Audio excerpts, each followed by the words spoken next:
नमस्कार दोस्तों। हम सी टेट और यूपी टेट के अंतर्गत शिक्षा का अध्ययन करेंगे। ये आपके बीएड डीएलएड वालों के लिए भी बेनिफिशियल है। अगर आप पढ़ते हैं, जो बच्चे हमारे बीएड और डीएलएड और बीटीसी वगैरह कर रहे हैं, उनके लिए बहुत यूज़फुल होगा। इसके अलावा हमारे यूपी टेट और सी टेट के लिए भी बहुत ही उपयोगी ये होगा। तो इसमें हम सबसे पहले समझ लेंगे, मानसिक स्थिति को समझने से पहले हमको समझना पड़ेगा शिक्षा है क्या। अकॉर्डिंग टू जॉन लॉक ने एक कोटेशन दिया था, पौधों का विकास कृषि के द्वारा होता है और मनुष्य का विकास शिक्षा के द्वारा होता है। पौधों का विकास कृषि के द्वारा होता है, एकदम सही है। अगर हम कृषि नहीं करेंगे तो जितने भी किस्म की हमारी प्लांट हैं या जो भी चीज़ें हैं वो किस तरीके से विकसित हो रही हैं, उसका अस्तित्व धीरे धीरे ख़त्म हो जाएगा। ये तो था जॉन लॉक के अनुसार। तो इस तरह के कथन भी सीटेट में पूछे गए हैं, तो इसको ध्यानपूर्वक पढ़ेंगे और कोई भी पॉइंट आप मिस नहीं करिएगा, क्योंकि इनमें से आपको घुमा फिरा के क्वेश्चन मिलने ही मिलने हैं। अब इसके बाद हम पढ़ेंगे चाइल्ड सेंटर एजुकेशन। जो हमारी शिक्षा का हम अध्ययन करते हैं, शिक्षा का अध्ययन होता तो है, लेकिन इसका बेस क्या है? तो इसका बेस हमारा ये है। ये क्या कहलाता है? बेस। शिक्षा को भारत में, जो हमारी भारत में शिक्षा है, वो क्या है? चाइल्ड सेंटर्ड है या बाल केंद्रित इसको बोल सकते हैं। और यही चीज़ें आगे भी और देशों में चलती हैं। तो इसमें पहला हमारा आता है सोशल, सामाजिक। मतलब बच्चे को ज्ञान क्यों दिया जाए? इसलिए दिया जाए क्योंकि वो सामाजिक बन सके। आध्यात्मिक, स्पिरिचुअल, वो अध्यात्म को समझ सके। वेद, पुराण, ग्रंथ, आत्मा, परमात्मा, ये सब क्या होते हैं, इंसानियत क्या होती है। अगर उसे स्पिरिचुअल का नॉलेज का ज्ञान नहीं होगा तो वो इंसान को इंसान समझेगा ही नहीं।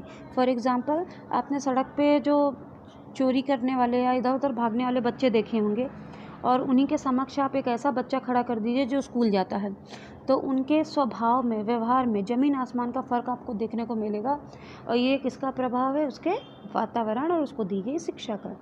इसके बाद सामवेगिक, सेंसेशनल, जो उसकी नर्वस सिस्टम होती हैं, संवेदनाएं होती हैं, सोचना समझना, दुख तकलीफ़, ये सब कहाँ से आती हैं? संवेग के थ्रू आती हैं। और वो कहाँ से सीखता? अपने आसपास से सीखता है। और इसमें सारा मुख्य रोल किसका होता है? हमारी शिक्षा का। उसके बाद उसके चरित्र का निर्माण करना। शिक्षा के द्वारा ही हम भारत के चरित्र का निर्माण कर सकते हैं। अगर हमारा बच्चा पढ़ा लिखा होगा, वही बड़ा होकर नागरिक बनेगा और वही समाज बनाएगा। तो इस तरह से हमारी शिक्षा क्या बनती है? चाइल्ड सेंटर बनती है। इसके बाद उसका मानसिक विकास करना। अगर हम उसे शिक्षा नहीं देंगे तो वो मानसिक रूप से चोर बनेगा, उल्टे काम करेगा, झूठ बोलेगा। तो इन सब चीज़ों को हमें बचाने के लिए क्या करना होता है? बाल केंद्रित शिक्षा को लाना होता है। और यही हमारा मुख्य उद्देश्य है भारत में शिक्षा का। अब इसके बाद जॉन डीवी के अनुसार सामाजिक जीवन के लिए शिक्षा को उसी प्रकार आवश्यक बताया जाता है जिस प्रकार शारीरिक विकास के लिए भोजन की आवश्यकता होती है। इनका कहना ये था कि समाज में अगर शिक्षा नहीं दी गई तो समाज पोषित नहीं होगा। जैसे आपको 2 टाइम का खाना ना मिले तो आप में कमजोरी आने लगती है, उसी तरह समाज में अगर शिक्षा का प्रसार नहीं किया गया तो समाज हमारा कुंठित होने लगता है। और कुंठित होने के बाद वो क्या करता है? कुरीतियों को अपनाता है, अज्ञान की ओर जाता है, जिससे क्या होगा? हमारे देश का पतन होगा। अब इसके बाद etymology is the study of education. ये संस्कृत भाषा के शिक्ष या शिक्षा शब्द से लिया गया है। एटिमोलॉजी का मतलब होता है जहाँ पे हम एजुकेशन, शिक्षा का अध्ययन करते हैं, वो क्या कहलाता है? एजुकेशन कहलाता है। शिक्षा में ज्ञान का अर्जन करना और सीखना, ये 2 मुख्य उद्देश्य होते हैं, पहला और दूसरा। क्या करना? ज्ञान का अर्जन करना और सीखना।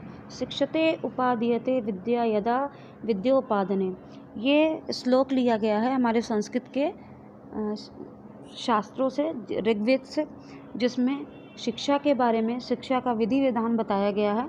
और ये संस्कृत के शब्द से उपजा है शिक्षा। और एजुकेशन हमारा इंग्लिश से आया है, एडुकेटम, जिसमें एडुसेयर, एडुकेटम और इको है। तो उसको हम भी आगे समझेंगे, पहले इसे देख लें। तो यहाँ तक आपको समझ में आया शिक्षा क्या है। अब शिक्षा में ही अप्रत्यय, टॉप, मतलब आपका प्रत्यय होता है टॉप, मतलब उच्च शिक्षा। शिक्षा किसी संस्थान में अथवा गुरु से ज्ञान प्राप्त करके चारित्रिक, मानसिक, अनुग्रहित शक्तियों को ग्रहण करना है।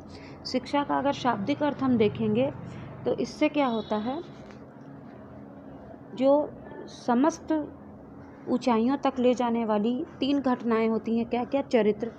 अगर आपका चरित्र, बिहेवियर बहुत ही आदर्श है तो लोग आपको प्रेरणा रूप समझेंगे। आपकी मानसिक स्थिति अच्छी है। अन्निहित, अन्निहित मतलब क्या है? अंतर्निहित है, जो आपकी अंतरात्मा से होकर के आपके कार्य करने की क्षमता होती है, तो उसे लोग ग्रहण करते हैं। तो ये हमारा क्या है? शिक्षा का व्यवस्थित रूप है। व्यवस्थित रूप में विकास करना क्या कहलाता है? शिक्षा कहलाती है। अब इसको विद्या का ज्ञान भी कहते हैं। विद्या मतलब जानना, विद्या मतलब जो हमारा शास्त्र हैं वो, और उसको जानना। तो ये क्या कहलाता है? विद्या का ज्ञान। Education arises from Latin word एडुकेटम। Education का शाब्दिक अर्थ देखेंगे तो ये कहाँ से आया है? एडुकेटम से आया है, जिसका मतलब होता है शिक्षित करना या बाहर निकालना। हर व्यक्ति में अपना मानसिक स्तर होता है, उसकी अपनी समझ होती है, और उसको बाहर निकालने के लिए हमें उसी से रिलेटेड उसको ज्ञान देना होता है, जिससे वो और निपुण बन सके। तो ये सारी चीज़ें आती हैं हमारी किस में? शिक्षा में।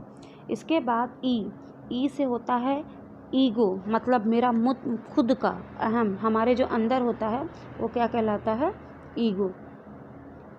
अब इसके बाद ड्यूको, लीड टू फोर्थ, आगे की ओर बढ़ाना। अब इसी शिक्षा को, जो अंदर की शिक्षा है, उसे बाहर ला करके उसको प्रेरित करना कि वो और आगे बढ़े और शिक्षा सीखे। एडुसेयर और एडुकेयर दोनों का मतलब क्या होता है? एडुकेयर मतलब होता है लीड आउट, बाहर की ओर निकालना या उसको प्रेरित करना। एडुसेयर का मतलब होता है अराइज करना, ठीक है, उसे और जागरूक बनाना, जिससे वो समाज के लिए कुछ कर सके और चीज़ों को समझ सके। अब हम आ जाएंगे बुद्धि परीक्षण। यहाँ तक तो था, ये हमारी शिक्षा थी, ठीक है। ये शिक्षा का ज्ञान हमको इसलिए ज़रूरी था क्योंकि इसमें भी क्वेश्चन पूछे जाते हैं शिक्षा से। अभी प्राय क्या है, सीटेट में इस तरह के क्वेश्चन आए हुए हैं, और जो 1-2 आपके साइंटिस्ट के कथन थे, मनोवैज्ञानिक के जो ये स्लोगन थे हमारे जॉन डीवी का और एक्सेट्रा, ये भी पूछे गए हैं। इस पे मेरी इसकी सीरीज़ मैं इसी के पैरेलल 2-3 और लेक्चर दूंगी। ओके, धन्यवाद।